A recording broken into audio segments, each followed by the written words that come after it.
Hello, everybody, and welcome back to Witcher Bloodletting, Session 9, Campsite Tales. So, you were having the conversations with the dwarves. You found out about a couple of issues that they have. They're willing to trust you and to work with you. But, obviously it's a matter of how this relationship can go, how it can develop, and the different ways that you can actually aid each other moving forward. The relationship is very tentative for now, but you honestly think if you aid them a little bit further, they'll open up to you more, and then we can see exactly how far you can bring this relationship and make things beneficial for everybody involved, except for witch hunters. Nobody likes them. One of the tasks that you've chosen to take is to go and actually find witch hunter scouts that happen to be in this area, that happen to be looking for this particular camp, or maybe just scouting the area and hoping to find a camp in general. This is just the one nearby. There was a question about whether or not you're going to return to town to get outfits, and while Leonard was like all excited for the idea of doing so, everybody else is like, it's a waste of time. We should just go try to take care of this problem immediately, and have decided to do otherwise. Bastion, however, take Bastion's clothes. He doesn't need those. Bastion has decided to stick with the camp, at least for now. Just stay back here with the camp. With you guys leaving, so the human leaving, the source leaving, all that, he no longer has to stay inside the cell. He's actually welcome to move about freely. So he's actually able to stay here and continue trying to work on relations and whatnot, and do a bit of training with the bear, with Jun Run, trying to see if like maybe she can improve his skill in combat and blah blah blah blah. So, Leonard not very happy with the lack of outfits, but not wanting to walk all the way back to camp by himself while they continue forward. Or do you? Do you say fuck them and go back to the city by yourself? You are a witcher. How far away is it? Oh, what did we say beforehand? Half a day's ride or whatever on a horse? Are they going that way? They're going the opposite. They're going east. So you're going south, they're going east. Yeah, I'm gonna say I'll catch up with you guys later, and I'm gonna go ride into town and get myself an outfit. She sends the two of you off with one of her scouts. She'll do the same thing as she described beforehand. She'll meet you where you met with her before, and so the two of you are going to the advanced camp quicker. And so you guys start heading in that direction, moving towards the advanced camp with the scout. Unfortunately, because you're traveling with the scout and not with the leader amongst them, Belka. Excuse me. My apologies. Because you're not traveling with her, both of you guys look like humans. They understand one of you is a mage. That doesn't change the fact that both of you guys are humans. And so the trek there is not a very comfortable one. There's not a single word said between you and that scout. As that scout steps round where there's like a bit of a pitfall that they know where it is, or walks through a branch and lets it go. Not that it's necessarily done intentionally to thwack you or intentionally so you step in it. They just don't give a shit if you get thwacked. They don't give a shit if you step in the pitfall. And so your leader through this area, your guide through this area, is not very friendly and makes the journey a bit longer and a bit harder than you had anticipated otherwise. If you do try to engage them in conversation, or do you try to give them puppy dog eyes or anything like that, they just straight out ignore you, or will start cussing in Dwarven. Does anybody really press that issue, or you just leave it be? Okay. So they're leading you to where the camp is, occasionally grumbling to themselves as they go. You hop on your horse, gah, and start riding south, and eventually you're able to ride into that same gate that you had left beforehand. You would head, again, it's not directly south, technically you head back west a little bit, and then you turn south and ride around where you knew the river area was, and ride south into the city. The city is named, which is, here 1 second, it's Carreras, Carreras, whatever it was. Carreras. Carreras, I said it right the first time. Carreras. So, Carry your ass. Carreras. So you make your way into that city and are easily able to find like shops that sell different supplies, so on and so forth. Is it literally just a matter of a different type, group of clothing? Or is there anything else you wanted to grab while you're here? Yeah. So I'm looking for very specific things. I want to find some, like long robes with a hood. Mm-hmm. Do I find that easily? Is that like a gold or something? Yeah. But Oh my god, that's an expensive ass cloak. I'll charge you with everything. Now, cloaks are solid like 2 gold. Look at traveler's outfits; they're expensive. You pay mostly for the cloak and the boots. So anything else? Boots more than the cloak. Yeah, I'm gonna get a. What kind of masks do they have? Something that can cover my fucked up face. Okay, so it's not like this region has any like big rituals or traditions, religious traditions that require like masks to cover their face, so on and so forth. So it's more a matter of what kind of masks would the wealthier people have if they were having like a ball, or maybe children would have for like playing games and stuff like that. So do me a favor, roll me an investigation check, please. Oh, please roll high. I need this to be good. Investigation? Mm-hmm. All right, please let me roll my last nat 20 today. So looking about and whatnot, unfortunately, you're not able to find any specific mask shop sellers or anything like that. Sensed it. I should have. Do you want to? How many do we have? A bunch. 11. We have 11? Did you subtract one last time, Rick? I Hell did. yeah. I'm gonna use Witcher sense. And you guys haven't even received any of this session, which is funny. All right. 19. Okay, actually, my apologies. It's not that you're able to find a specific mask salesman or anything like that, but over in the fancy, the wealthy part of a district of town, you're actually able to find a particular a tailor that not only sells fine clothing with bits of like filigree and whatnot sewn into the clothes. So again, more expensive stuff. It's not really geared towards the people that are in town. It's more geared towards the people that might travel through town that sells stuff. So it's not like it's a shop that's open at all times. It's a shop that opens with appointment. You know what I'm saying? So you come to this understanding, and when you swing by the shop and you look in, you don't see any masks in like the foreground and like the glass display area that they have to kind of like showcase how incredible the clothing is. And then they have 2 outfits in the front and a couple pairs of shoes in the front that again showcase how quality of work that they have here. But like squinting in with your Witcher eyes, you're able to actually see that there are a few masks lined in the back that are previously made. Now you can easily purchase something that has already been crafted, or you can have it retailored to you. You can have whole new outfits and whatnot tailored to your person from scratch, from thread. As part of that investigation check, you're able to discover who it is that you need to speak to get the shop open, so on and so forth. But they don't open their shop for anything less than a 15 gold piece purchase.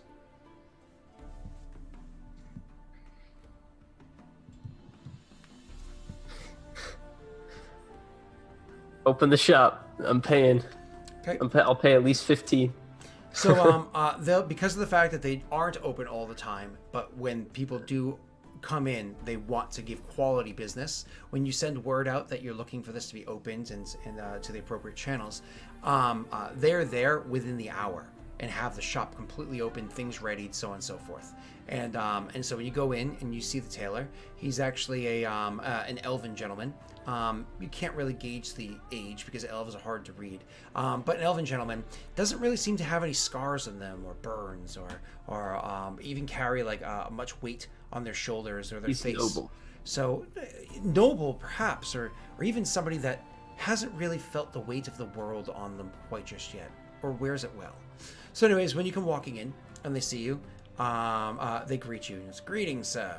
I understand that you're looking to have something tailored for you." Yeah, actually, I need a you can see my face has gone through some very strenuous times. He actually reaches out and caresses the side of your face that I imagine it has very dulled senses, not just because you're a witcher, but because of the burns and whatnot, and then caresses the other side, and he says, "Yes, it's unfortunate. Your features, you're a beautiful man. Too bad it was wasted." Oh, well, yeah, so I was hoping to get something that would, help me disguise it, hide it a little bit. Just in general. A half mask. And he goes over and he grabs what looks to be, the theatrical symbol of like the smiling and the frowning. So the side of the face, the right-hand side, which is the side of your face that's burned, is the frowning side. And so he actually holds up like the darker frowned face of the mask and has it there before, holds it up over in front of a mirror. It hasn't been strong or anything for your head yet, and this is again a pre-crafted thing, not one that would have been made from scratch for you. But he holds it up against your face, and actually does a pretty good job immediately of hiding like 85% of the markings that are that like tell who Sweet. you are. Does And that's it without any work. does it show my eyes? Of course, your eye can be It does? seen through Okay. the yeah. Do you have something maybe that can cover my witchered eyes as well? Would you like to cover both sides of your face, or just the top half and leave a As quadrant much open? as much as possible, frankly. We can cover the entire face, but usually you want to keep. I mean, that jawline, he says, and he does like a back of one of his knuckles, like to like the back of your jaw. Yeah, I'll gives, flinch like, a little caress. bit and I'll be like, just the whole thing, the whole thing. And he seems like a little upset by that, but nods and will go over and grab an entirely different mask. Now, the two masks that he grabs, one of them are actually that of a drachnid. Looking at it, I mean, it's a poor representation, but you believe it's meant to be a griffin. That's here with the colors and the quality of feathers and whatnot that are used, the dyes, the Looks structure like a of it. Yeah, to you it probably looks more like a parrot, but it's clearly meant to be a drachnid. And then the other mask he grabs for you is actually one that's rather plain, almost featureless. Have any of you? Do any of you guys know who? What are they called? I'm trying to remember the old dance crew that I used to love back in the day. But anyways, they had completely... Oh, Jabberwockies. Jabberwockies. It's like almost like a Jabberwocky mask, but the Jabberwocky mask leaves the chin open. So it's like that, except instead of being the milky white featureless thing that leaves the bottom of the chin open, actually that is also covered. But instead it's covered, instead of with like just rounding it off right there, he has a bunch of different spots like he can kind of like work into it to give like whether it be like a beard or like or an ornate feature or so on and so forth, or he can at least finish it off to be the complete off-white mask. Yeah, let's do that. Let's get it. Just a full plain white mask would work. And then he goes and grabs a fabric and holds it in front of your eyes, and you can see how easily you can see through the fabric, despite the fact that it conceals your eyes themselves. Awesome. And then he goes and picks out a hat that he thinks goes with the outfit, and you look at it, and it absolutely looks ridiculous. This hat with this mask together. And, Well, I got the hood. I'll get out of a hood, so I'll be okay without the hat. and so you But gesture to the hood. And I say it's fine. gotta pay. Yeah, I gotta pay $8.15 anyway. So if I need the hat to hit 15, then yeah. Yep. So no, you don't have to buy the hat as well. He will, of course, go about and he looks at your clothing and sees this like, these are absolute crap. Perhaps what's I can wrong? get you. He points to all the different spots that have been sewn back together and the bits that are broken, all the areas that are tattered from wind and ice. I'm a and witcher. I whatnot. see a lot of fighting. Just because you have a profession that requires you to engage in such activities doesn't mean you can't take pride in the way that you look. You're right. I'm sorry. Go ahead. Also, just ask the source with mending to have a look at it. Yeah, I think I might know a couple mages that could fix it, but I'll look. So so he does at least look you down as you say that, and he's like, at least the boots. And he points at the boots, and oh man, just like what they've been through, what they've stepped in. It has been a little while on the boots. Let me see what you got.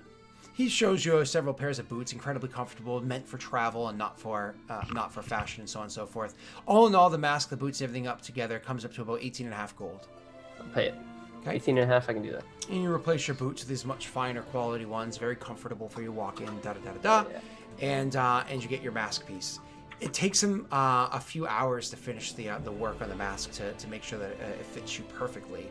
And it's once again, it's not just I take a mask from iParty and put the elastic bit. No, this is something that contours around your face and perfectly Fantastic. covers it, and even somewhat covers around. So somebody would have to literally be like looking at the right angle to be able to see underneath even just your jawline itself. Nice. And the thing is designed, it has its own features that look nothing like your features whatsoever. You acquire your mask, you acquire your boots, it takes the better part of a day, and then you I'm off. I followed the trail. Okay, and you start going back up to meet with her and then continuing on. Now, you guys made your way to the camp as I was describing, but once again, it wasn't something without incident. Unfortunately, as you guys were making your way, there is a point in time where literally, Neil, as you guys are traveling, unfortunately, you're not accustomed to this. I mean, you're accustomed to like mountainous terrains and whatnot from hunting down drachnids, but usually there's like a way that you guys go about it. You work in tandem, you help each other, so on and so forth. This person is literally not giving you any advice or pointing out any understanding, and so you're left to your own devices. And Bran can use magics to assist him from time to time. So at one point in time, you're trailing behind the other two, not because you're slow or incapable, just sometimes moving patterns happen differently.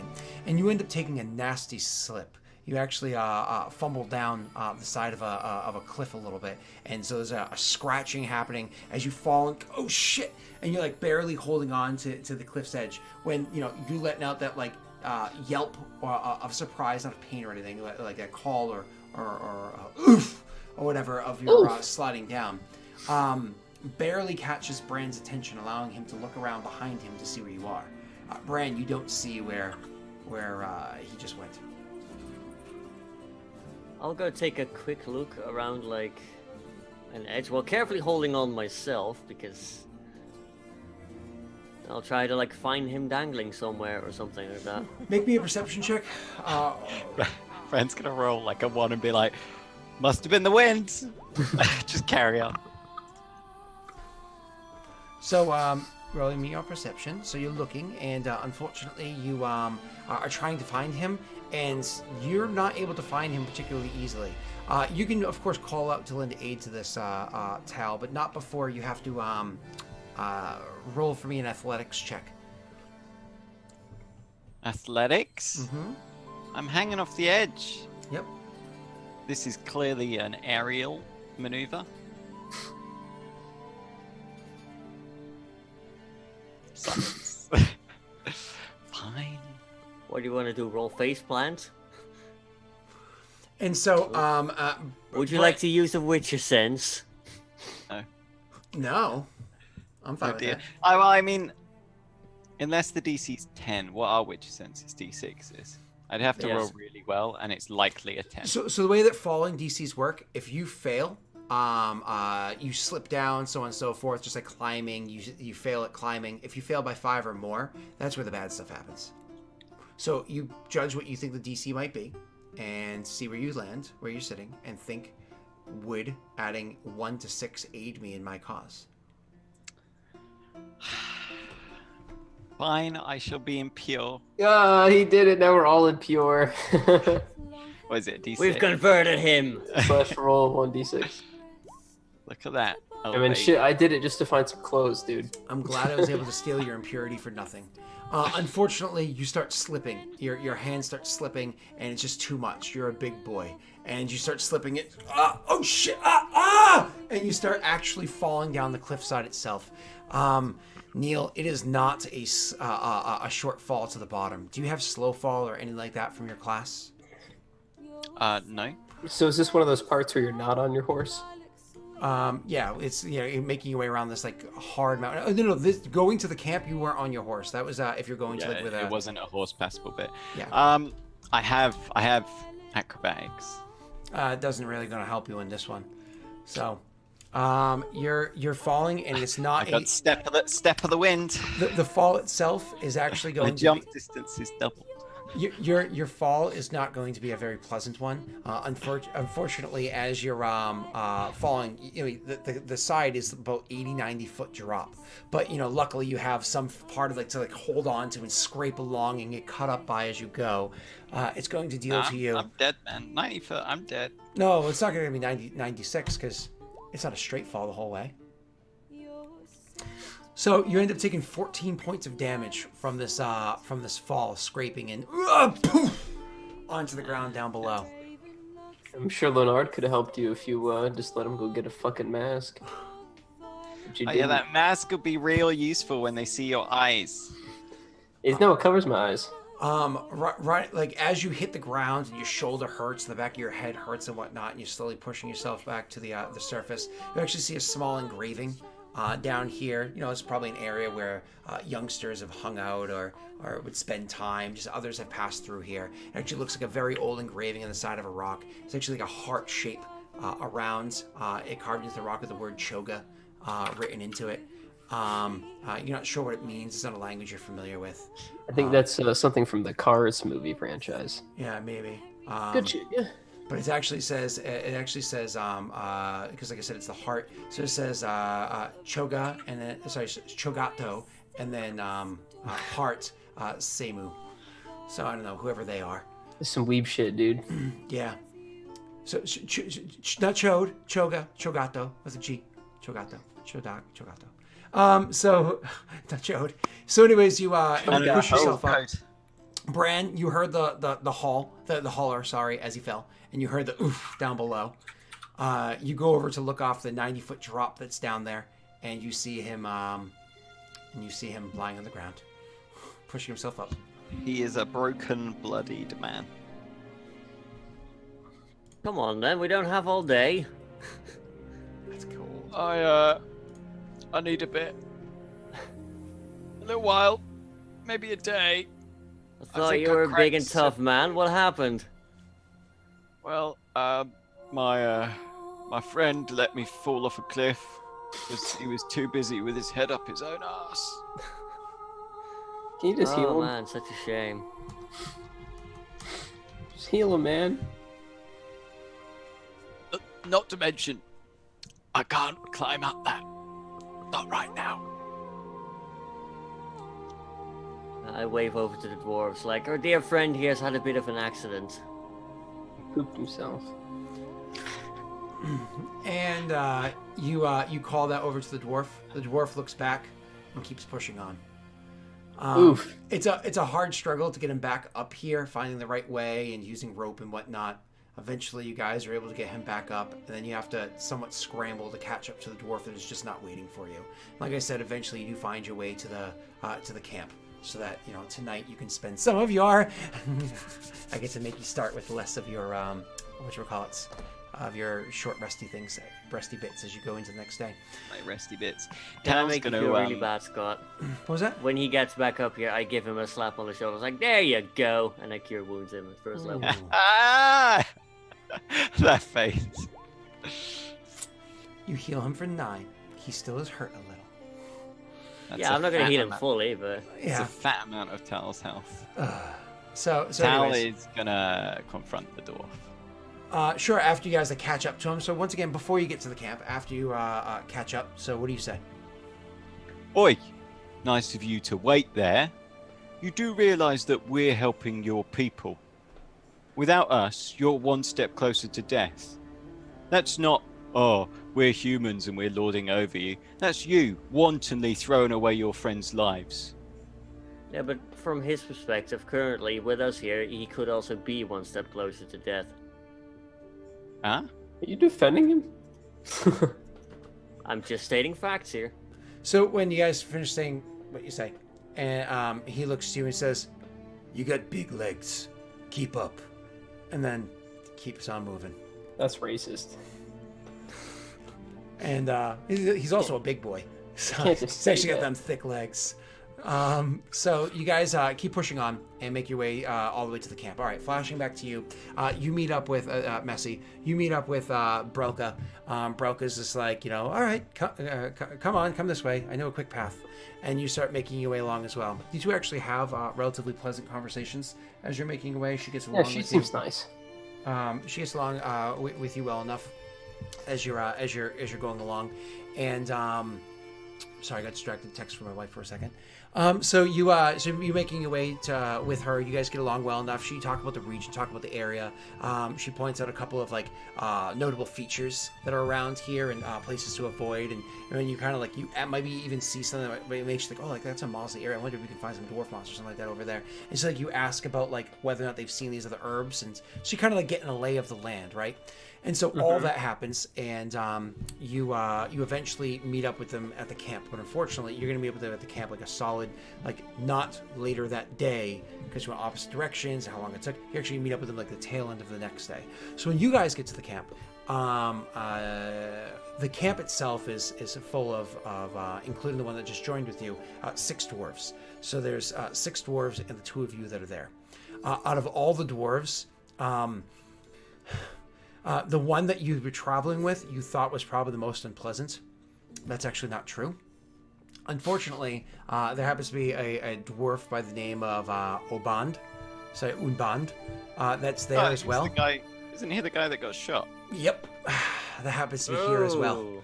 And so when the dwarf comes rolling up, and the dwarf, calls something out in Dwarven, you hear like a hoo ha ha, like from the dwarves on the other side, like calling back, almost making like ape-like noises, like acknowledging the presence. And then you see people are like raising mug or whatever, like cheers to you for making it, because it's not an easy trek over here. And then you guys come crusting around the edge, and they see you, and Unband immediately like springs to his feet, spilling some of his beer even as he does so. And he starts calling something out in Dwarven. Once again, you make out some of this, Brand, but he says like, he's like, what's this? So I'm gonna give you broken, even though he's speaking fluently, it's broken to you. Like, what's this? They, enemy, must kill. And so there's like an annoyed, drolling kind of going back and forth, goes over and gives the guy like a to his chest, almost like an affirmation to his sentiment.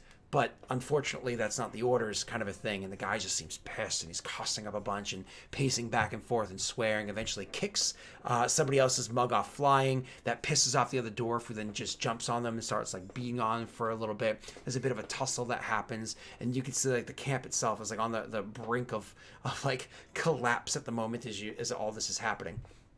While this happens, you guys are kind of like step back watching, maybe even thinking of little quips that you want to make or retreats that you might need to do. Another dwarf is actually going to approach.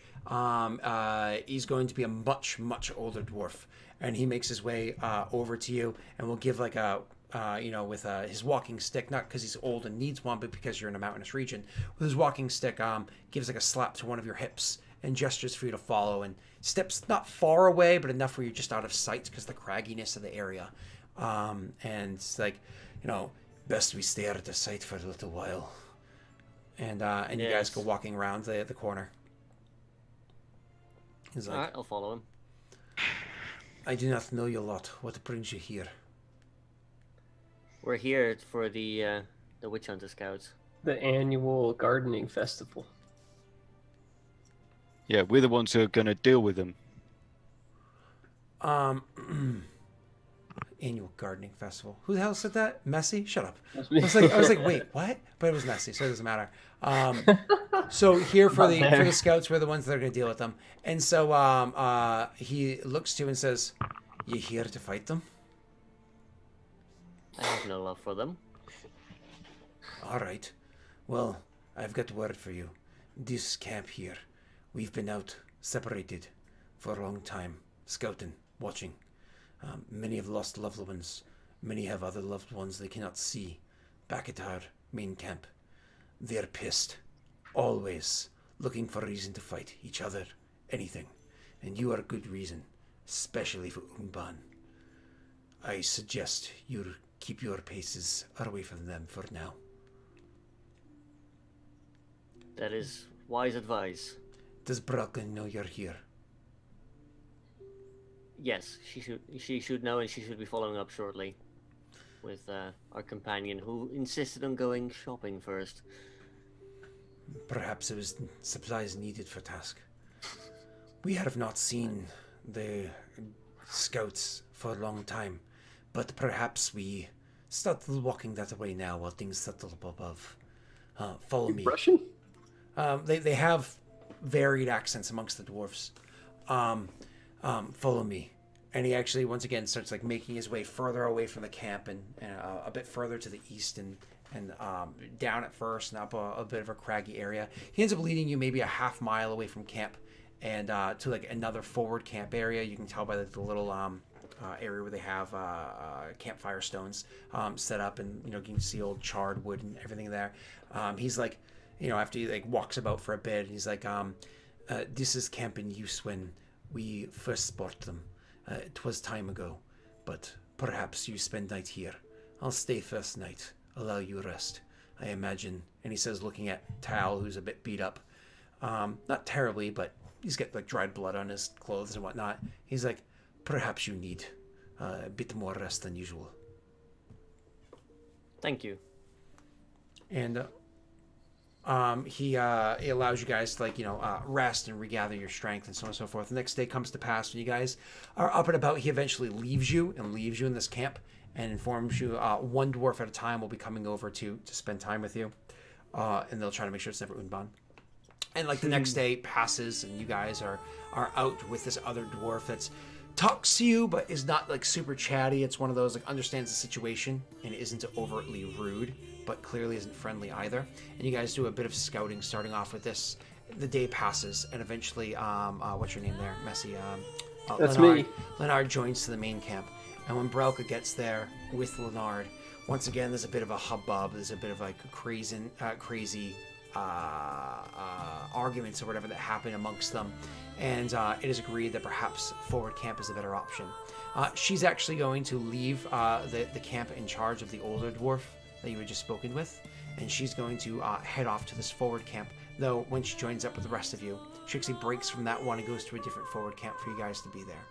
So if you guys could actually do me a favor, as the next few days are going to roll on and you're going to spend your time trying to find these other scouts in the area, you can use a combination of skills based off of what you think that your character would be best at using to try to find them. Survival, investigate, perception. What do you think would be the best asset for your character and why in trying to find these scouts? Please. Tal would obviously use survival because he's used to trekking. At least draconids. Sure. Anybody else? Well, I guess Leonard can do investigation. You can do multiple of the same skill. Feel free. It just means one gets advantage. But I'm sorry, investigation, is that what you'd prefer? Yeah, I think so. Okay. And Bran? I don't know, Bran's not really the investigating type, but I'm thinking maybe I would try to tap into the magics a little bit to try and get a feeling of the area that way. So trying to tap into magic to get a feeling of if there's witch hunters about?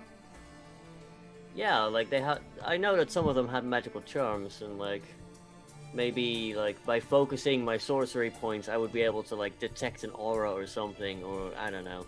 Unfortunately, because of the fact that they're normal people and they're not beasts or anything like that, something like that will not be possible.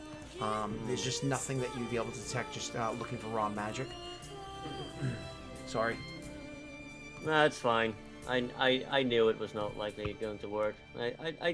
I guess I'll mainly just try to help with survival then, I guess. Sure. That's something he's vaguely good at. Sure. So whoever's rolling survival, the better one can roll with advantage. Please feel free. Peoples and persons. I presume Tal's the better one. Oh yeah. And you go right ahead. Boop. And would you like to roll me that investigation check, please, sir?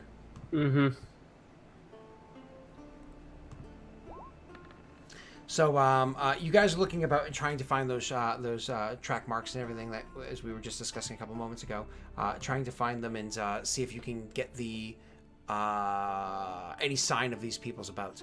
Now, unfortunately, they had passed through this area a long while ago, so eventually with her guidance to bring you over to where it is that they had passed through, you are able to finally pick up signs that they were in the area, branches that had broken by them a long while ago, and so on and so forth. You're actually able to find even one of their camps, because you come across a camp and you guys don't think much of it, but then she informs you, this isn't one of ours. And that's when you're like, oh, and you kind of look at it and you smell it and you grab the wood, and again you have your Witcher senses that are extremely fine, and you're able to smell the wood, and and you can taste a bit of the sweetness to it. This is different from dwarven cuisine. This is whatever they were cooking, it had some sort of sauce or whatever that kind of boiled over onto the wood, and you can taste it amongst the charred chip that's there, and you're catching signs of these things, and you're like, okay, this is clearly them. And you guys continue your investigation for a few days' time, eventually find another camp of theirs. But this other camp that you find is nowhere near where it was that she had said she'd seen them between the two times passing by. Eventually, you believe that you've actually were able to gain a scent of where they might be. Not a scent of actual, an odor necessarily, but where they had been in the region. Moving about here. Again, broken branches, moved rocks, another site. Do me a favor as more time passes, because this isn't a quick task. Roll me another survival and investigation check if that's what you'd like to do again.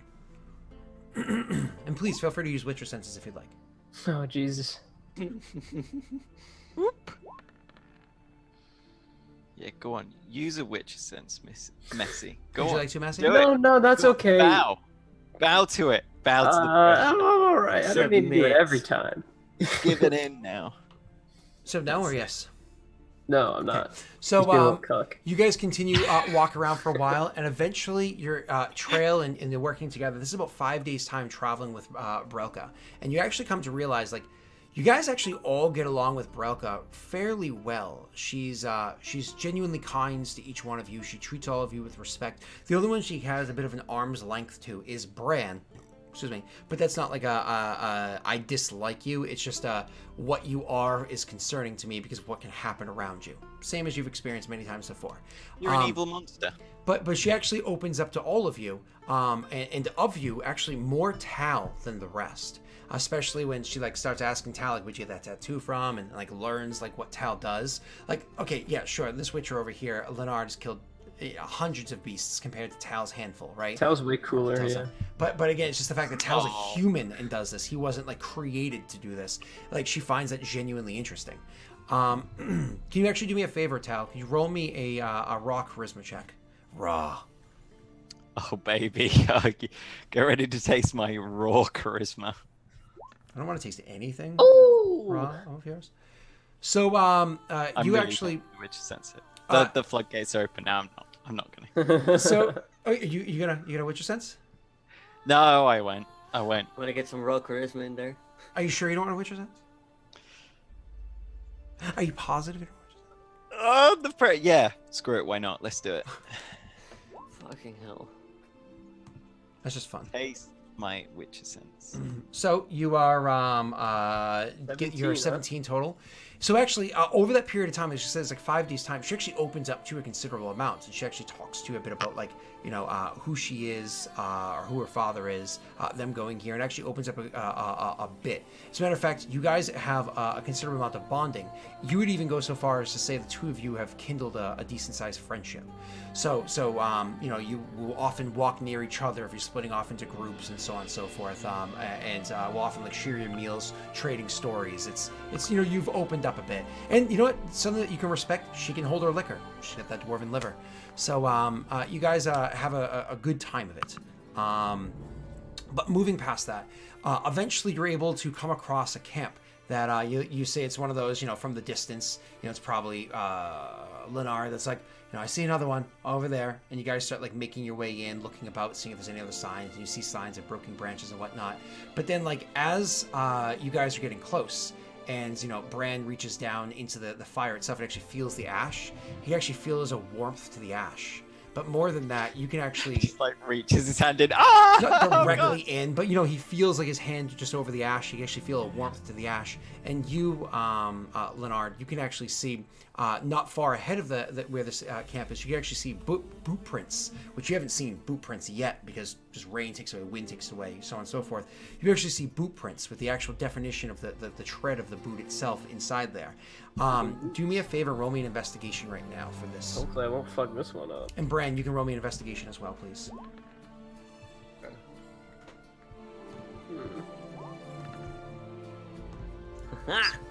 Just win.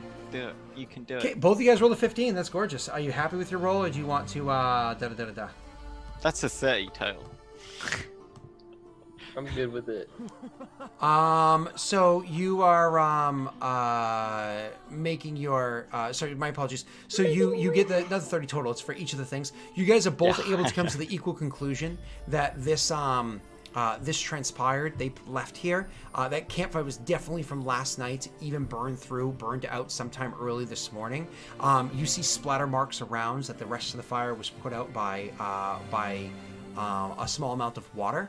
You can see those splatter marks. Usually a smarter person would use sand, right? But you can see where there was a bit of water that was used to put out the rest of this fire. Most of the camps you'd seen beforehand, you didn't see anything like this, but maybe because they were too old, whatever the case may be. But more than that, you, Messi, can actually see not only which way the boot print is going. Actually, looking at that boot print, it looks like it's only about 2 hours old. Oh, That Jesus. is accurate, man. You are a Well, beast. they do call me the Witcher. So Hold on, with this information, why don't we take our final break and we'll be back shortly to do this last little tail bit of the session. So Because I'm scared and I don't want to. too bad. Too bad. Break time. Break time. Scott, Yo, be a yo. swimmer on break. What? I think that made it in.